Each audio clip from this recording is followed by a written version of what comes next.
Hola chicos y chicas, espero que se encuentren muy bien. Este es nuestro primer video en el que le vamos a dar continuidad a las clases, a la materia, en su versión pues a distancia. Y antes de empezar con el video me gustaría pues dejar en claro que no es un video profesional a nivel técnico, es un video pues rudimentario con un celular que estoy armando desde mi casa, y a lo largo del video pues probablemente estén escuchando ladridos de perros, a la campana de la basura, el fierro viejo, a los vecinos, a lo mejor gritar. Es parte del barrio, ¿no? Y no podemos negar nuestro paisaje sonoro de nuestros barrios, y lo importante es que se escuche mi voz y que podamos a partir de este video pues generar reflexiones y poderle dar continuidad a, al temario y a la parte metodológica de los proyectos de intervención que es para su certificación. Déjenle bajo un poquito la música. Sobre, sobre los proyectos de certificación, quiero felicitar mucho a los compañeros y compañeras que entregaron trabajos muy buenos y que obtuvieron buenas calificaciones, porque ya les va a ser más fácil desarrollar la parte metodológica. Por otro lado, hay quienes tienen algunas dificultades en manejo conceptual, en desarrollo y estructura de protocolo, pero les estoy dando ese seguimiento a sus trabajos. Y algo importante, si tienen esas dudas, ha habido compañeros que me han contactado por vía WhatsApp, por correo electrónico, y yo les he resuelto dudas, les he dado ejemplos para resolver y disipar cualquier situación que haya sobre sus trabajos.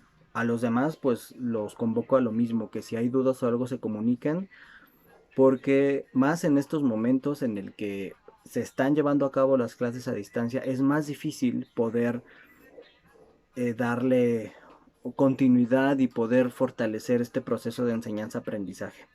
Sin embargo, pues creo que el que se hagan este video me parece relevante, porque así ustedes van a poder revisarlo en el momento que ustedes quieran. No va a ser necesario hacer una clase en línea para que yo pase lista o para que todos participen, sino que ustedes a partir de este video puedan comprender los temas que quedan pendientes, podamos explicar la parte metodológica de sus proyectos y conforme a eso pues ir avanzando, ¿sale?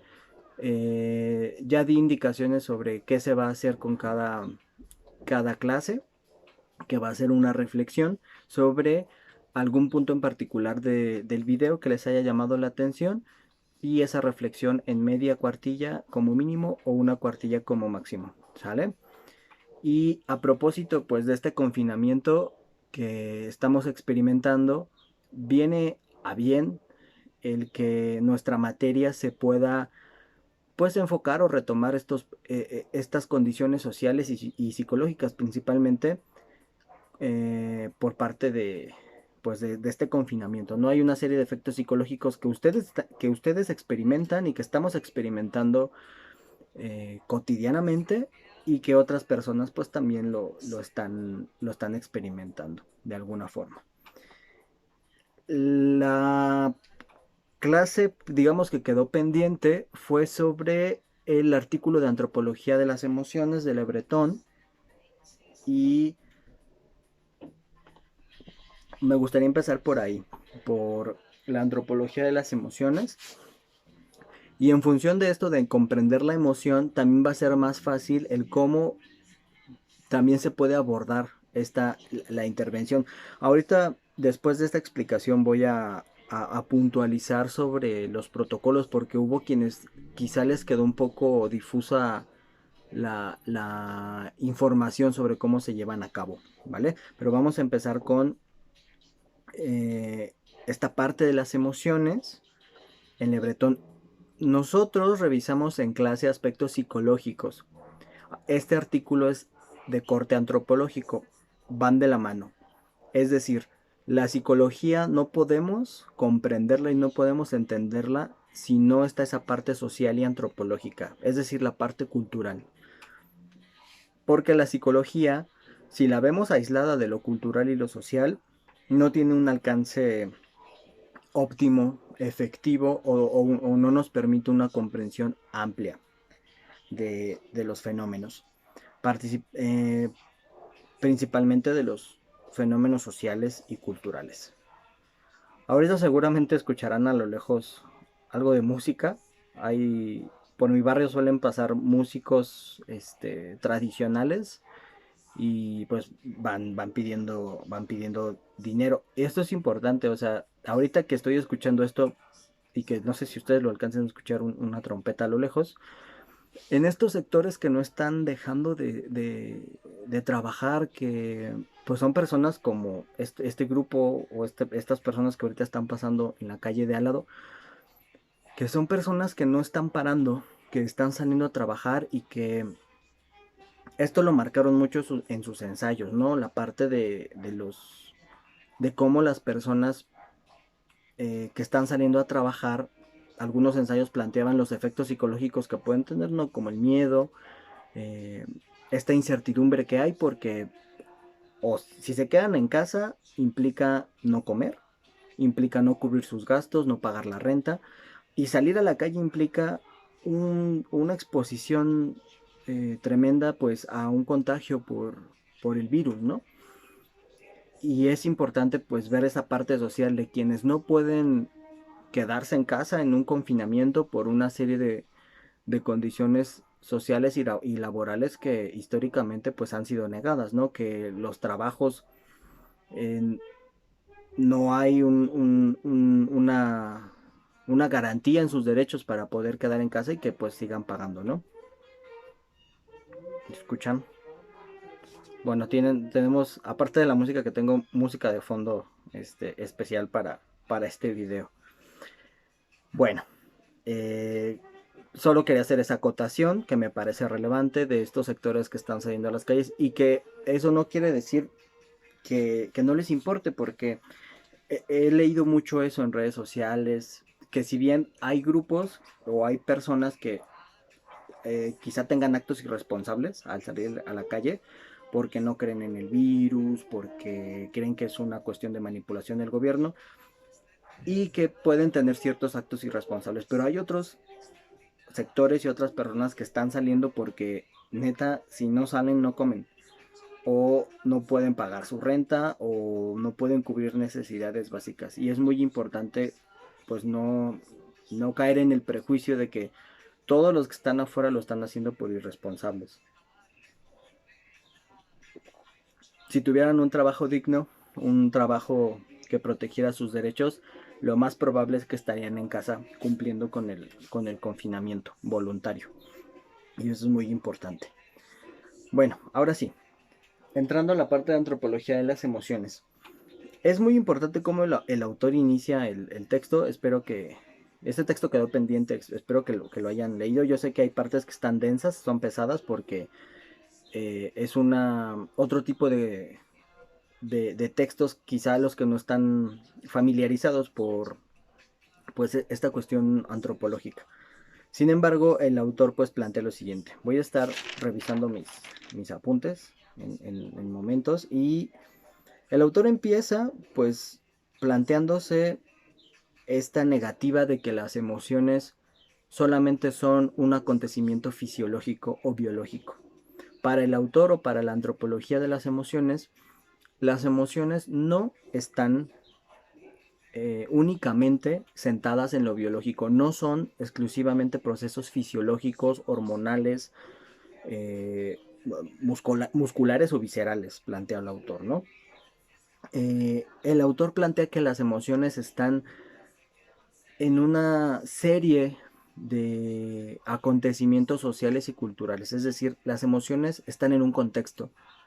Cualquier emoción, el cómo la vivimos o el cómo la nombramos, tiene que estar contextualizada, es decir, el enojo como lo experimento yo a como lo experimenta cualquiera de ustedes, si bien el nombre de la emoción es enojo, hay una serie de condiciones sociales, culturales, familiares de nuestra historia personal que es la que nos permite experimentar el enojo. Cada uno de ustedes puede identificar qué cosas le hacen enojar, que para otro pueden ser irrelevantes. Ahí ya hay una condicionante social y familiar, por ejemplo, en el que el enojo se configura a través de experiencias, se configura a través de significados que son particulares. Hay algo cultural que nos hace nombrar al enojo de cierta forma porque nos permite identificar que nuestros cuerpos sienten cosas particulares cuando estamos enojados, pero la forma en la que se viven es de forma singular. Es decir, no podemos hablar de generalizaciones cuando estamos hablando de emociones, porque tienen que estar contextualizadas. Aquí es muy importante pensar que en la emoción hay una base biológica. Es decir, no se trata de negar el cuerpo o de negar la biología. Todos tenemos un cuerpo que cuando experimenta una emoción se detecta en ciertas partes. Piensen en el enojo, cómo lo ubica su cuerpo. Podemos pensar en que el enojo lo podemos experimentar desde el estómago, lo podemos experimentar con un calor que puede empezar desde el estómago y empezar a recorrer, a recorrer el cuerpo, que hay una reacción de cerrar los puños. eh, Hay personas que les brincan ciertas venas de la frente. El cuerpo reacciona, sí. La emoción tiene un soporte y una base biológica, pero no se reduce a eso. Hay una serie de condicionantes sociales, emocionales y subjetivas. Y lo más importante, las emociones tienen un componente social, se aprenden. Si bien biológicamente hay algo, ese soporte solo es la base.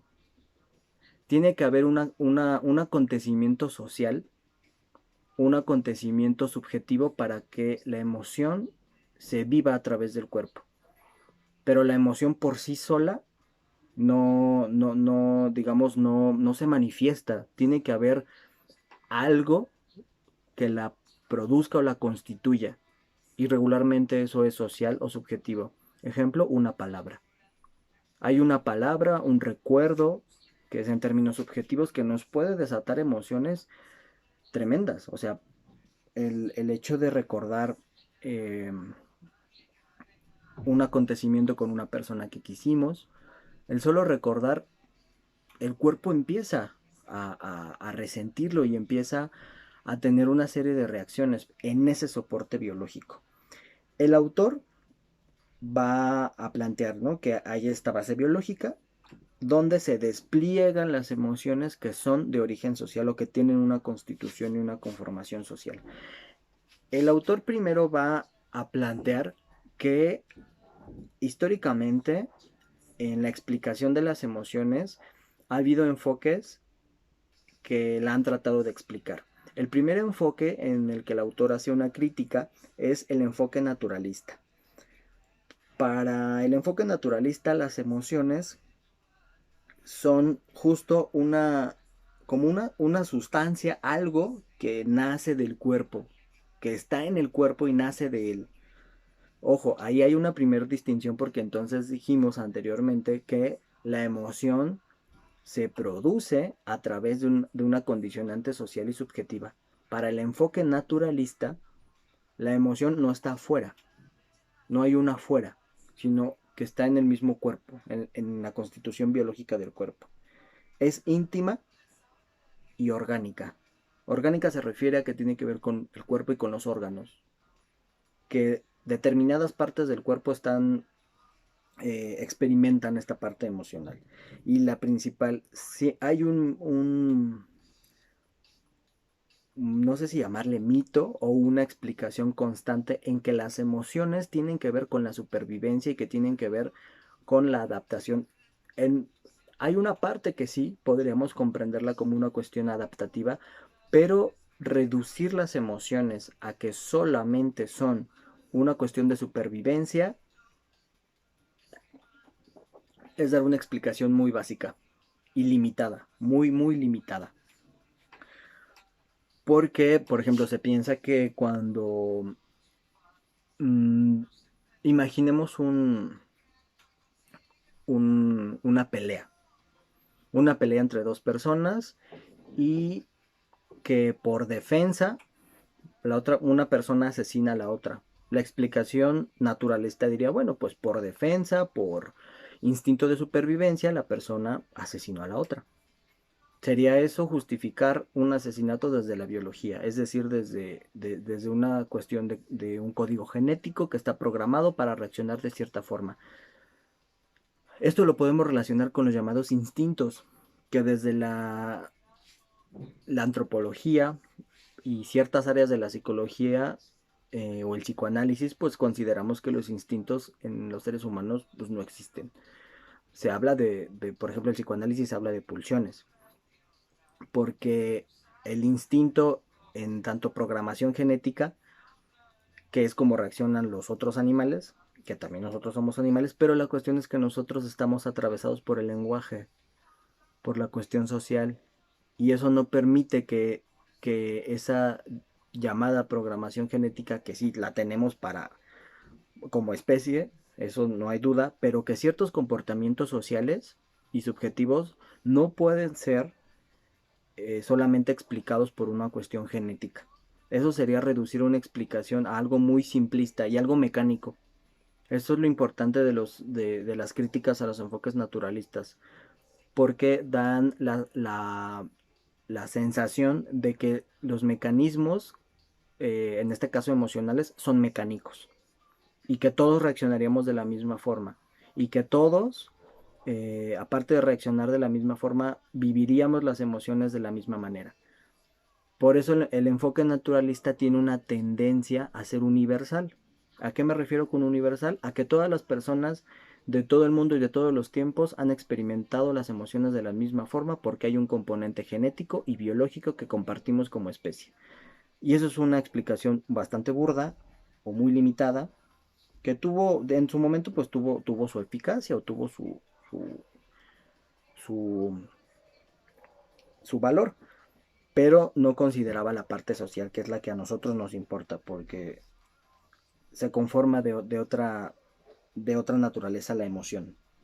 Entonces, eh, esta crítica va acompañada sobre todo en que las emociones no siempre vienen solas. Es decir, mmm, piensen vámonos a lo coloquial, esto de llorar de felicidad, llorar de coraje. Hay una reacción corporal que aparentemente no correspondería con la emoción que estamos diciendo. Llorar de felicidad, llorar de coraje. Pareciera que van dos emociones juntas y que se están manifestando en un solo momento. O con estas emociones que de repente tenemos, piensen en... Y siempre traigo estos ejemplos de los ex porque ahí es donde podemos tener más clara esta experiencia este, eh, sobre las emociones o en cualquier vínculo significativo, pero piensen en cuando terminan una relación, cómo fluctúan las emociones en las primeras semanas donde hay días donde sentimos un odio tremendo a esa persona, otros días extrañamos, otro día amamos, otro día nos sentimos muy tristes, otro día tenemos esa nostalgia por el pasado y las emociones van fluctuando y a veces no por día, a veces por horas. Y las emociones van y vienen y a veces las experimentamos en el mismo momento y tenemos ese vaivén de emociones que de alguna forma pues habría que pensarlas como no algo fijo, sino con esta cuestión cambiante, que justo es lo que después el autor plantea en su siguiente tópico que le llama la emoción no es una sustancia, porque plantea que no es un estado fijo, cambia con las circunstancias y los contextos, es decir, la forma en la que se encabronan con su familia, con su mamá, con su papá, quizá no es la misma forma en que se encabronan con un amigo, con una amiga. Este juego de lenguaje, o sea, ahorita estoy diciendo la palabra encabronar. Les aseguro que en otro contexto donde se hable español, vamos a pensar, no sé, en el español peruano, eh, de Ecuador, quizás ni siquiera tengan la noción de la palabra encabronar, porque esto es más de nuestro contexto, ¿no? Los españoles sí, bueno, ellos dicen cabrear, estar cabreado. Aquí decimos encabronar, que se refiere a un estado emocional particular y específico. Y justo a eso voy a llegar ahorita, de cómo el contexto y el significado de las palabras, la palabra va a materializar una emoción o va a dar pie a una emoción. El autor también plantea, la emoción nunca tiene una sola forma de expresarse, tiene un matiz. Esto es muy importante. Esto lo pensamos, esto vamos a pensarlo mucho cuando alguien muere, ¿no?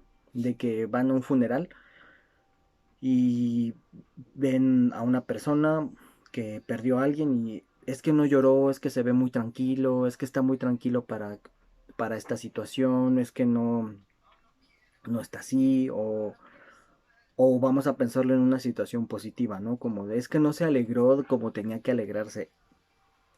El pensarlo así es asumir que todas las emociones se tendrían que expresar de una sola forma en particular y no es así. Y esto en un contexto de desastres es importante porque ustedes como profesionales de la protección civil y de la gestión de riesgos se van a enfrentar a diversas manifestaciones de emociones de las personas ante una situación de crisis, ante una situación de donde ustedes estén trabajando con personas, vamos a pensarlo específicamente ahorita en el desastre, o en una contingencia, y las emociones van a ser diversas. Vamos a encontrar matices parecidos, pero otros que nos van a parecer completamente extraños para la situación, y eso no quiere decir que esté mal.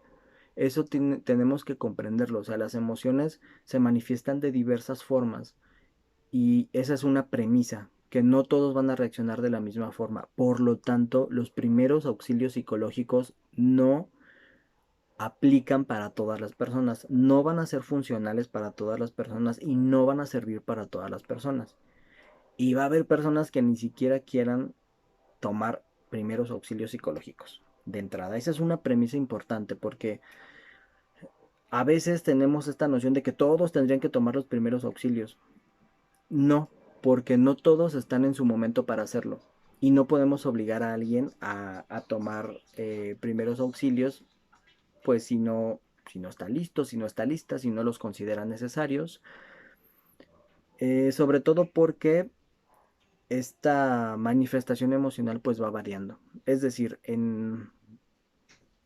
por eso un primer punto de su metodología, cuando vayan a desarrollar la parte de la metodología, hay un rubro que es de participantes, que los que van a participar en su taller. Un criterio tendría que ser las personas que se encuentren en una crisis emocional, por ejemplo, o las personas que consideren necesario tomarlo.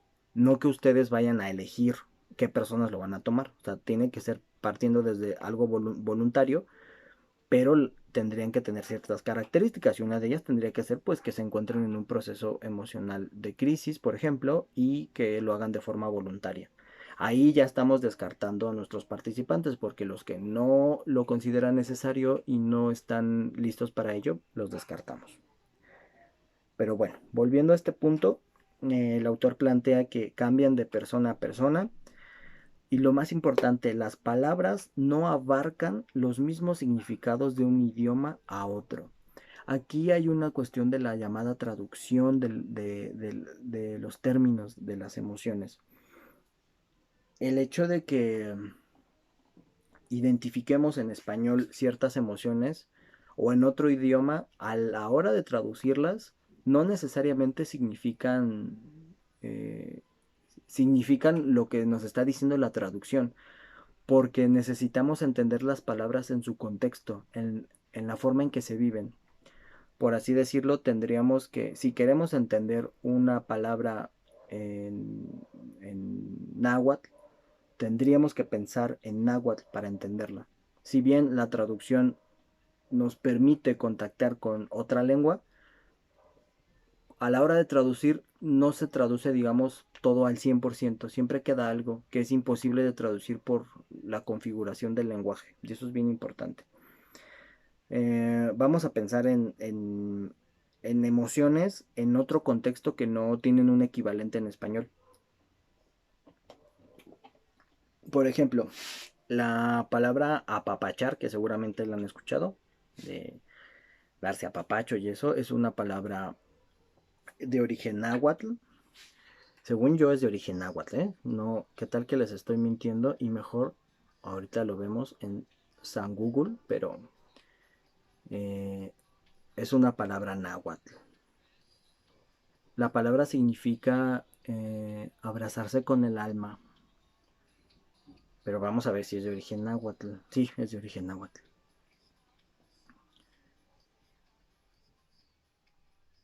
Sí. Miren, dice, hay quien la ha llamado la palabra más bonita del idioma español.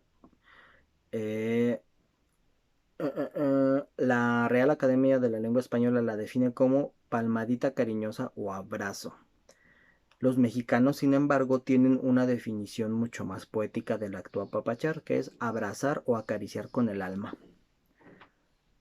Si tratamos de traducir esa palabra a un idioma, a otro idioma, pues tan solo es imposible. eh, o sea, al momento de hacer la traducción, pues es complicado hacer una definición porque quizá otras lenguas, pues no, en español no tenemos una palabra que diga eso de acariciar con el alma. Sin embargo, en náhuatl sí. Estar chipil, por ejemplo, otra palabra de origen náhuatl y que también tiene que ver con estas costumbres eh, o esta cosmovisión indígena, ¿no? De cómo el cuerpo, el estado de ánimo, por ejemplo, que estar chipil enferma con... Que no son celos, o sea, la traducción que haríamos inmediatamente sería, es que son celos. No, chipil es un estado muy particular, que si lo han escuchado con las mamás cuando viene un nuevo integrante de la familia y hay un bebé pequeño o un niño pequeñito, que ya se siente chipil, que es esta sensación de un apego constante, pero también de celos, de tristeza, pero que es muy particular y que no lo podemos traducir como celos en lo inmediato. El autor da otro ejemplo de la palabra saudade, que es en portugués y que en Brasil pues se refiere pues a un estado de ánimo en particular que en español no tiene una traducción, que podría traducirse como tranquilidad. A ver, esta también vamos a buscarla para no engañarles. Saudade.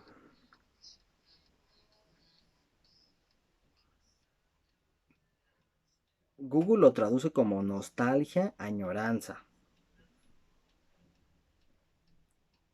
Mm, Dice, saudade es un vocablo de difícil definición incorporado al español, empleado en portugués y en gallego, que expresa un sentimiento afectivo primario, próximo a la melancolía, estimulado por la distancia temporal o espacial a algo amado y que implica el deseo de resolver esa distancia. O sea, es algo súper complicado y vean, yo les decía esto de tranquilidad y nada tiene que ver con eso. O sea, tiene que ver con el cómo la emoción se entiende desde el lenguaje materno, desde el lenguaje que se habla, la emoción va a cobrar sentido a partir de las palabras. Por eso no es una cuestión biológica, porque aquí pueden ver cómo a través de las palabras se define todo un complejo emocional, una serie de características emocionales muy complejas con una palabra. Y que entonces, si fueran universales las emociones, tendríamos una traducción igual para todas las emociones cuando no es así. Cada cultura, dependiendo de su lenguaje, va a, a nombrar ciertas emociones dependiendo de sus experiencias. Dependiendo de la experiencia cultural que se tenga, va a haber determinadas emociones. Por eso, alguien, alguien en uno de sus protocolos quería abordar a la región zapoteca en Oaxaca para primeros auxilios psicológicos.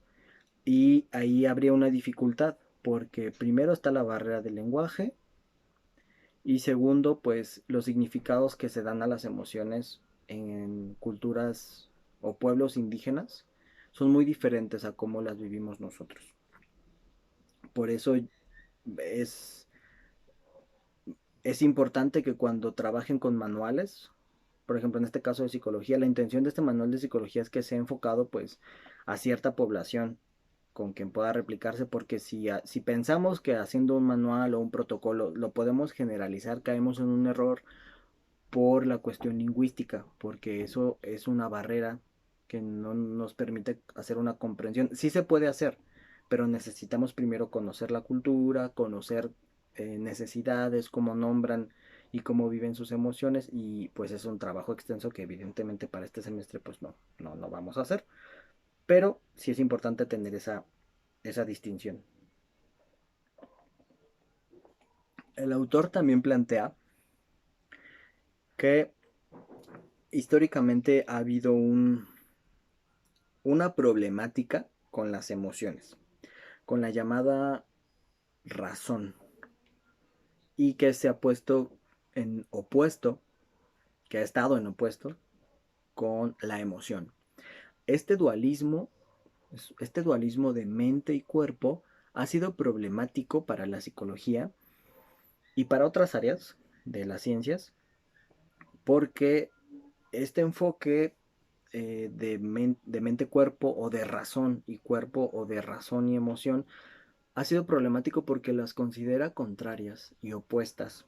Considera a la razón como esta parte lógica, esta parte real y objetiva que nos permite contactar con una realidad pareciera de una forma directa e impecable, y la emoción se ha considerado como algo irracional, algo dudoso, algo falso y algo poco objetivo. Esto ha sido muy problemático porque la emoción antecede a la razón. Somos seres emocionales antes que racionales. O sea, la razón tan solo es una mínima parte que nos permite tener una comprensión de, del otro, del mundo, de la realidad.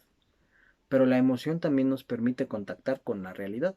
Las emociones también nos permiten contactar con el otro, también nos dan indicios de cosas, también nos hacen sospechar, nos hacen tener una intuición, nos hacen eh, conocer desde otra forma. Por ejemplo, en ámbitos educativos se habla, por ejemplo, de la educación emocional, ¿no? O se habla, por ejemplo, de cómo si si no hay una cuestión afectiva entre el docente y los alumnos, y afectiva en el sentido de por lo menos caerse bien, o por lo menos pensar que el profesor este, va a proporcionar conocimiento significativo, si no hay eso, va a ser difícil la transmisión de conocimiento. Tiene que haber una serie de condicionantes emocionales que se dan entre la relación alumno-profesor, en el que la parte afectiva y emocional están en juego. No solamente es que un profesor llegue a darles contenidos y contenidos, sino su personalidad va a importar, y la de los alumnos también, para que el profesor tenga una disposición. Y ahí la emoción se pone en juego. Si lo pensáramos como algo racional, pues entonces asumiríamos que pues cualquier profesor, los contenidos que fueran, pues ustedes los aprenderían de manera inmediata. A veces hay algo de resistencia a los contenidos porque a veces pues los profesores no nos caen bien. Eso, por ejemplo, a mí me llegó a pasar. O sea, hay profesores que decían cuando estaba en la universidad que eran buenísimos, no lo dudo, pero la parte del carácter o la parte emocional, esa distancia, pues hacía que la parte educativa no fluyera. Pero porque ahí se ponen en juego las emociones, y esta parte emocional pues no tenemos que negarla, y quitarnos esta idea de que la emoción es algo irracional. Sobre todo porque la razón muchas veces es un disfraz. Yo les digo mucho a mis pacientes cuando, bueno, pacientes, o cuando abordamos cosas de psicología, este ejemplo clásico de cuando hay una discusión de pareja, eh, y que alguien es más susceptible a llorar cuando se discute, y que la otra persona, cuando ve que está la discusión y la otra persona empieza a llorar, la otra persona lo primerito que puede decir es, ¿qué crees que con llorar vas a solucionar todo? Pero con el tono y la forma y la otra postura de la otra persona pareciera más racional, pero lo que está poniendo en juego es su enojo. O sea, se enojan cuando ven llorar a una persona, y no está siendo racional. Más bien su enojo está tomando ese disfraz de la racionalidad, pero en realidad es un enojo. O sea, muchas veces es un enojo, pero que se está disfrazando de algo racional y objetivo, de personas que no lloran y que tratan de ser firmes, ecuánimes, pero muchas veces en las discusiones lo que está ahí fluyendo es enojo, disfrazado de algo racional. Por eso esa crítica a llorar, al ver llorar al otro, ¿no?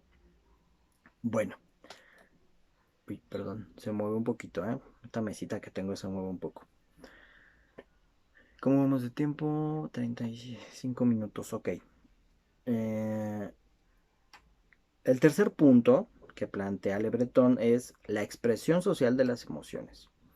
Plantea que la emoción es sentida, percibida y expresada, la cual debe pertenecer al repertorio cultural del grupo.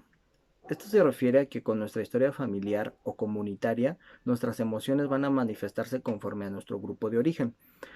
Por eso es muy común que las emociones, como las manifestamos, a veces pueden decir, ah, te pareces a tu papá igual de enojón, te pareces a tu mamá igual de enojona, lo dices igual que tu mamá, le hiciste igual que tu mamá, porque hay un aprendizaje ahí, hay una serie de significados que se ponen en juego que nos orientan sobre cómo se tienen que manifestar las emociones y dependen de esta historia.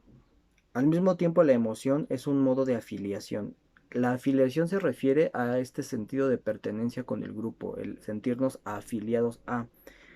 Y las emociones pues también generan eso. Es decir, vamos a pensar en una familia tradicional machista,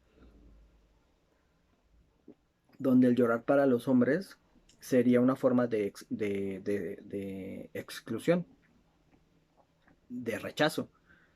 En cambio, los que no lloren o los que se adscriban a esta forma de manifestar o reprimir las emociones, pues pertenecerían más al, al, al grupo al grupo de origen. Bueno, no que pertenezcan más, sino serían mejor aceptados o tendrían un lugar particular dependiendo de esta manifestación de las emociones.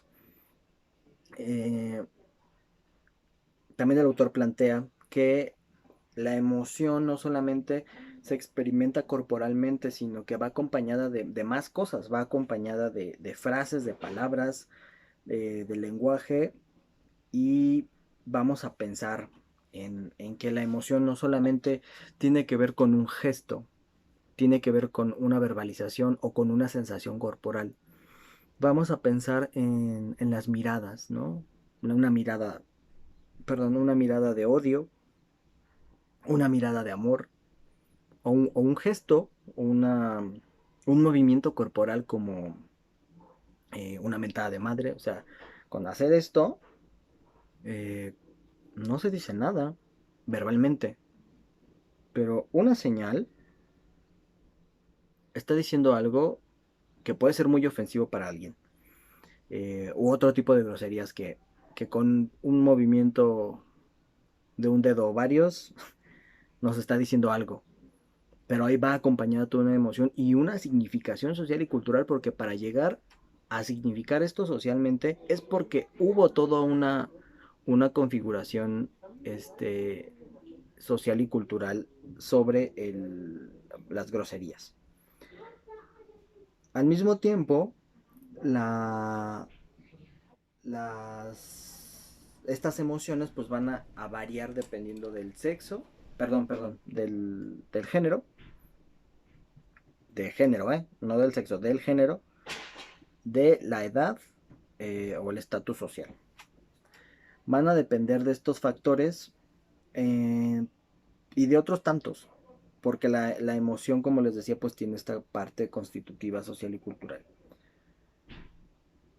La emoción es relacional, ese es otro aspecto importante. La emoción tiene que ver con una relación con el otro. Para manifestar y sentir una emoción tiene que haber está en función de una relación con una persona, con un recuerdo, con una situación, y tiene que ver pues con nuestra historia personal. El cuarto punto que plantea el autor en su lectura, él habla de las culturas afectivas. Él habla de que, pues, es necesario poner la emoción en su contexto social, como ya lo habíamos dicho, y en este caso, pues, de los desastres, tendría que ser bajo el contexto de los desastres naturales, ¿no? Que las emociones pueden manifestarse de otra manera muy diferente a como las imaginamos. Esto es muy importante. Cuando ustedes, lo que hemos revisado de los efectos psicológicos en los desastres, sí es importante conocerlos, pero no se vayan como si fuera una guía, como si fuera una receta, porque a la hora de trabajar con la gente nos podemos topar con algo completamente diferente. Y esta parte social y psicológica de los efectos ante los desastres, sí está bien tener una base, una noción de qué podría suceder, de cuáles podrían ser los primeros efectos, el estado de shock, la ansiedad, el enojo, el síndrome del superviviente, pero no son reglas, no son leyes en todos los casos. Y podría manifestarse otra cosa completamente diferente. Eh, la emoción no solo es un proceso que se vive corporalmente, sino que las emociones eh, enferman. Esto yo lo pensé mucho en estas enfermedades indígenas eh, y de contextos de migración indígena en la ciudad, que seguro los han escuchado, el enfermarse de susto. Que el susto no tendría un equivalente al español como lo conocemos como el miedo, sino que el susto en comunidades indígenas lo han significado de una manera muy diferente. A pesar de que sea una palabra en español, tiene un significado completamente diferente en comunidades indígenas, campesinas o con de generaciones que migraron a la ciudad y que mantienen esta cosmovisión sobre las enfermedades y que entonces la emoción enferma el cuerpo y repercute. Eh, Faltan 2 puntos más para pasar a la parte metodológica. Uh, el quinto punto es de la comedia social al teatro. Ahí el autor habla sobre esta expresión de las emociones y hace una metáfora sobre las emociones y las expresamos como una puesta en escena, como si fuéramos actores. Pero esto no quiere decir que sea mentira. Ojo, es una metáfora. O sea, el hecho de que diga que pongamos nuestras emociones en escena quiere decir que dependen del contexto, de la situación en la que estamos, con las personas en las que estamos, la edad que tenemos, y por eso se ponen como si fuera una escena. Y escenificamos nuestras emociones, o sea, no por algo coloquialmente se dice me hizo un teatrito, me hizo un drama, porque la emoción se despliega desde de ciertas formas que pueden ser muy intensas y que pueden ser hasta teatrales, pero no porque sean mentira, sino porque se sienten intensas. Y esta es otra particularidad de las emociones, la parte en su intensidad, ¿no? Y el último punto, que tiene que ver con lo que les decía anteriormente, de que la emoción es una relación. Por lo tanto, la emoción es interpretación, expresión, significación, relación, es regulación de un intercambio y se modifica de acuerdo al contexto. Tiene intensidad y tiene historia. Con este enfoque entonces podemos pensar a las emociones en su contexto y en la parte de los desastres, pensarla como eh, más en la historia de los grupos, de los sujetos, del significado que tienen también los desastres. No solo es la emoción que se vive posterior al desastre, sino qué significado implica un desastre. Les decía en una clase esta parte del temblor, del terremoto,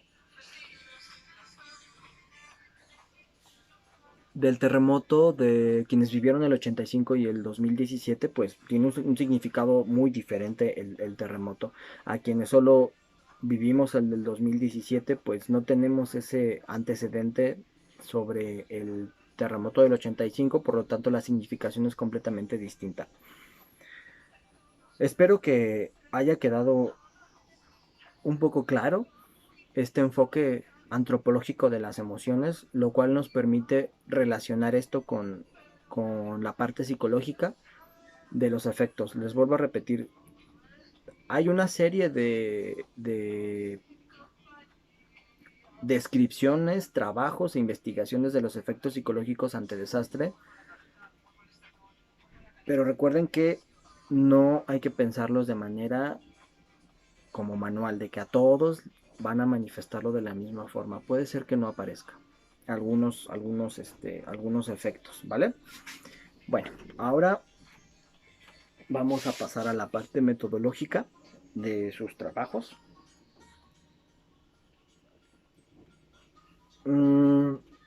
Si bien ya tienen la primera parte algunos de la parte teórica, ahora sigue la parte metodológica. Ok. Recuerden que esto es un protocolo de intervención, no es un protocolo de investigación. Ustedes no van a ir a investigar qué efectos hay, qué percepción tiene la población sobre un desastre. Eso es parte de un protocolo de investigación, es decir, de recabar información en términos descriptivos, interpretativos de un desastre o de las percepciones que tiene la gente. Porque algunos trabajos así me los presentaron, que hablaban de la percepción que tienen sobre un desastre o investigar los efectos psicológicos. No, pues no estamos investigando. La investigación ya la estamos haciendo, porque ustedes con las lecturas y con lo discutido en clase, nuestra investigación de qué efectos psicológicos existen, con eso ya tenemos una base para diseñar un protocolo de intervención, porque no nos vamos a esperar a que exista un desastre natural de cierto tipo para investigar qué efectos hay y después desarrollar un protocolo, porque aquí es una cuestión pues aplicada. Por eso la materia se llama psicología aplicada, porque ya es para la aplicación de la psicología en esos contextos, no para investigarlo. Ese es el primer punto que me gustaría que quede claro. Un protocolo de intervención entonces sería ya el trabajo directo con la gente, de qué les vamos a ofrecer y cómo vamos a trabajar con las técnicas de la psicología para dar primeros auxilios o una primer contención. No, no tiene que ver con cuestiones terapéuticas ni con cuestiones más elaboradas. O sea, solamente es un primer acercamiento de contención y de canalización con profesionales de la psicología. Por lo tanto, el profesional y la profesional de la protección civil y gestión de riesgos sí puede dar esa primer contención con técnicas de la psicología, con la parte técnica, para después hacer una canalización. Se mueve, no está temblando, se mueve un poco la mesita. Y entonces, esta intervención, pues tenemos que diseñarla de alguna forma. Algunos ya tienen la parte teórica. ¿Cómo sería la parte metodológica? La parte metodológica tiene que ver en cómo vamos a intervenir, cómo le vamos a hacer para trabajar con la gente. La manera de trabajar que suele ser efectiva, suele no ser costosa económicamente y permite abarcar cierto número de personas, son los talleres vivenciales. Y el taller vivencial es una técnica que nos permite el trabajo con las personas de forma grupal. ¿Sale? Lo primero que van a hacer para la parte metodológica es investigar qué es un taller vivencial o cómo se lleva a cabo un taller vivencial. Esto nos va a servir para describir nuestra metodología. Para describir nuestra metodología tenemos que poner que vamos a trabajar con un taller vivencial. Van a describir de qué va, qué características tiene, cómo se trabaja. Y eso es el primer punto, describir qué es y cómo es un taller vivencial. Posteriormente lo que vamos a diseñar son nuestras sesiones del taller. Este taller que ustedes van a implementar, bueno, no van a implementarlo, más bien lo van a diseñar, tiene que constar de 5 sesiones. 5 sesiones en las que se va a establecer cómo se va a trabajar con la gente. Lo que les sugiero es que vayan pensando la primera sesión. La primera sesión tiene que ver con el, el darle a conocer al grupo que se va a trabajar. Pero perdón, antes de pasar a eso, o sea, es la parte metodológica lo que les decía, que sería lo del, a ver si se ve, lo del taller vivencial. Vivencial.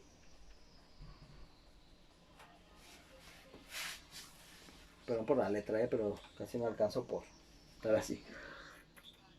Investigar qué es el taller vivencial y el rubro de participantes.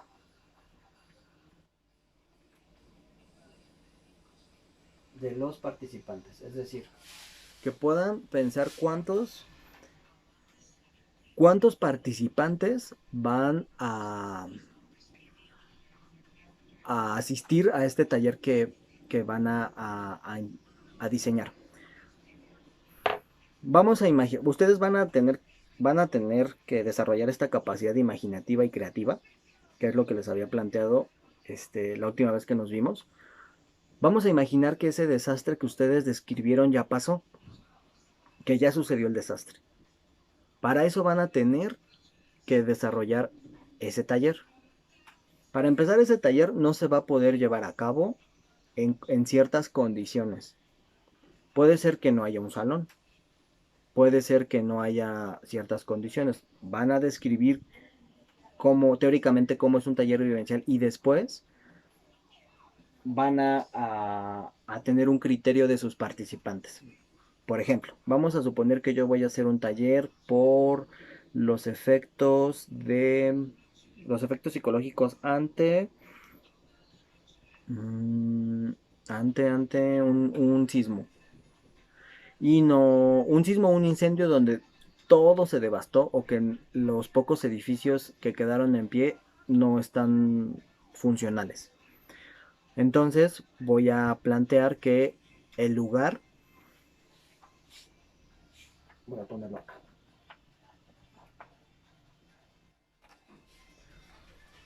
que mi taller va a tener un lugar. ¿Qué lugar? Un lugar acondicionado y tranquilo a la intemperie donde puedan trabajar las personas. Vamos a pensar que sucedió un terremoto y pues escojo un lugar pues tranquilo que se considere en el momento. O sea, no vamos a especificar dónde porque pues no sabemos. Pero lo que se recomienda para que se pueda llevar a cabo un taller es que sea un lugar donde haya poco ruido, donde estemos lejos del trabajo y la maniobra que se está haciendo para el rescate, los escombros, etcétera, y que sea un lugar alejado de eso, un lugar donde las personas no estén en contacto con un contacto tan directo con la catástrofe o con los efectos, ¿vale? Ahí pensar cómo van a redactar eso del lugar. Y dos, sus participantes. Vamos a suponer que ya tengo mi lugar, pero para eso no puedo darle el taller a 50 personas. Una forma de trabajar con personas que a mí me parece adecuada es de 5 mínimo, máximo 10. Ustedes establezcan cuántas personas serían, porque por ejemplo, si van a trabajar con niños y niñas, a lo mejor serían un poquito más, me imagino.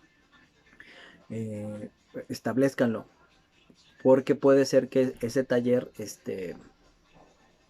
evidentemente, pues si es de 5 a 10 personas, pues en un día se hagan 2, por ejemplo. Pero bueno, eso se redactará en su momento. Entonces, para que quede claro, la parte metodológica tengo que describir teóricamente qué es un taller vivencial y tengo que desarrollar el punto del lugar y de los participantes. Por ahí vamos a ir empezando. Y conforme a eso me lo pueden enviar a mi correo en cuanto lo tengan, solamente esa parte de la parte metodológica para que yo lo revise y pasemos después ya al diseño de las sesiones. Ya en el siguiente video ya les explicaré cómo vamos a ir diseñando sesión por sesión, ¿vale? Sí, yo creo que ya el siguiente video ya sería enfocado nada más en la parte metodológica para que no se atrasen con su proyecto de certificación. Cualquier duda, escriban a mi correo, mándenme WhatsApp. Si tienen dudas, neta, neta, háganlo. No se queden callados porque eh, pues así yo no me entero si no, no sé, si no tienen compu en su casa, si tienen que compartir la computadora en casa con un hermano, si no hay internet, si están haciendo el trabajo desde el celular. Si yo no sé esas circunstancias, yo pues estoy evaluando conforme a lo que me mandan. O si no me mandan nada, pues tampoco, yo no estoy enterado.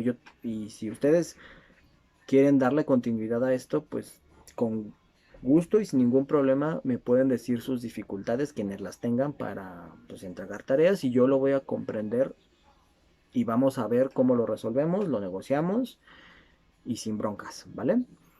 Les agradezco su tiempo por ver este video que pues es algo rudimentario, lo vuelvo a repetir, pero que lo hago con toda la dedicación posible para que pues podamos, no pierdan su semestre y que podamos seguir aprendiendo algo, ¿vale? El siguiente video pues vemos la parte metodológica y recuerden hacer su reflexión sobre algún punto que les haya llamado la atención en el video, me lo envían por correo electrónico antes de, de la siguiente semana que salga, antes de que salga el próximo video que yo ya les estaría avisando, ¿vale? Pues cuídense mucho y cualquier cosa, estamos en contacto.